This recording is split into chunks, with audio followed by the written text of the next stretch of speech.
If you're a fan of the Band of Brothers war game series, you already know that thrill of a perfectly balanced, nail-biting scenario. But what if you were the one designing it? Well, today, we're diving into a really cool system that lets you do just that, to build your very own battle right from scratch. All right, so here's our game plan. First, we'll look at how you actually build the battlefield together as a team. Then we'll get to the fun part, the bidding war that turns you back into opponents. After that, we'll see how secret forces create a real fog of war, and we'll wrap it all up by talking about why this is such a new and exciting way to play. So this whole system is really built around a 5-step process, and the cool thing is it transforms scenario creation from what can sometimes feel like a chore into a really engaging game within a game. And here are those 5 steps. You're going to choose your basic parameters, build the battlefield, pick the type of encounter, figure out how to win, and then finally get your support units. And to make it all crystal clear, we're going to walk through the cabins in the wood example, straight from the rulebook. Now, these first 3 steps are purely cooperative. You heard that right. At this stage, you and your opponent aren't enemies. Nope.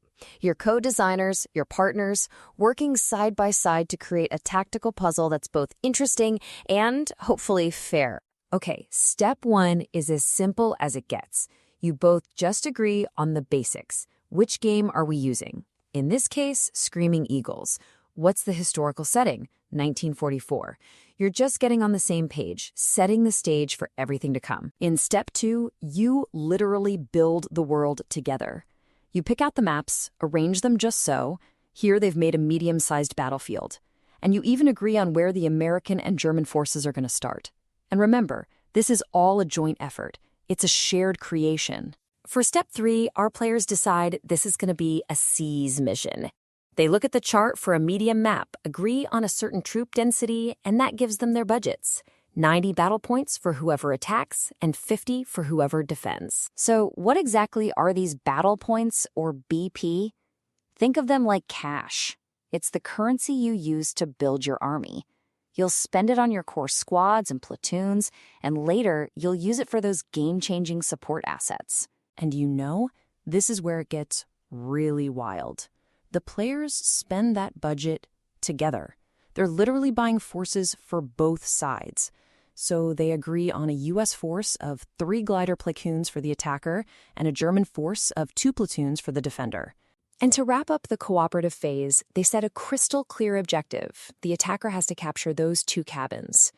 They mark out the deployment zones, and there you have it. The board is set, the armies are chosen, and every single decision was made by consensus. And now, we get to the heart of the system. This is where the friendly cooperation ends and, well, a little bit of psychological warfare begins. This is the bidding twist. The stage is perfectly set, right? It looks like a fair fight. But that all-important question still hangs in the air. Who is going to lead that American assault, and who's going to be commanding the German defense? It all comes down to a secret bid. Each player looks at that board they just built and tries to figure out the cost for the attacker to win. You add the number of turns it'll take to the casualties you expect to lose.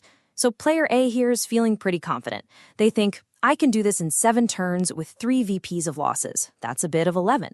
Player B is a bit more pessimistic. Now this will take 9 turns and cost 4 VPs, a bid of 14. So they both secretly write down their numbers and reveal. Player A bids 11. Player B bids 14. The winning bid is not the highest, it's the lowest one. And that is the absolute core rule. The lowest bidder plays the attacker.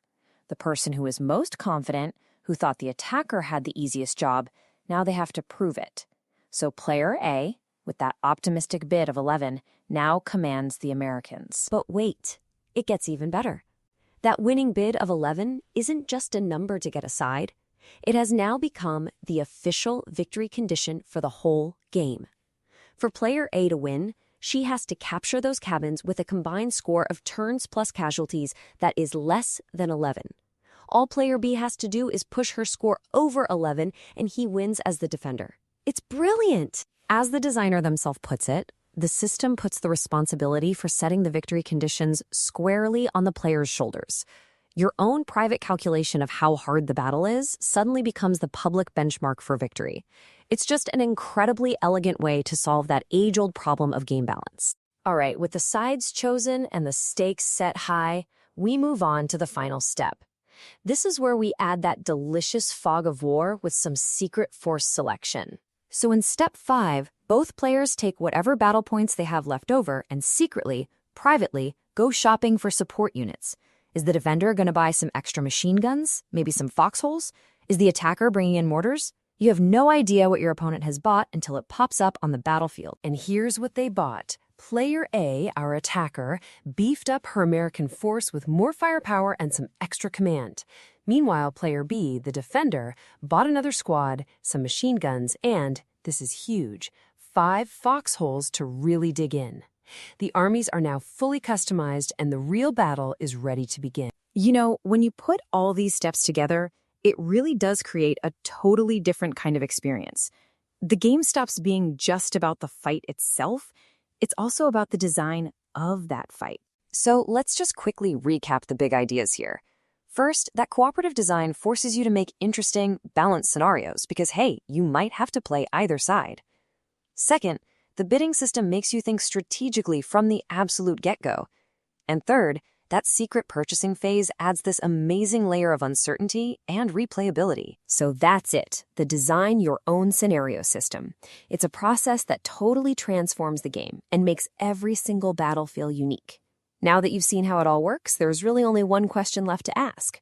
What battle would you design? Thanks for joining me.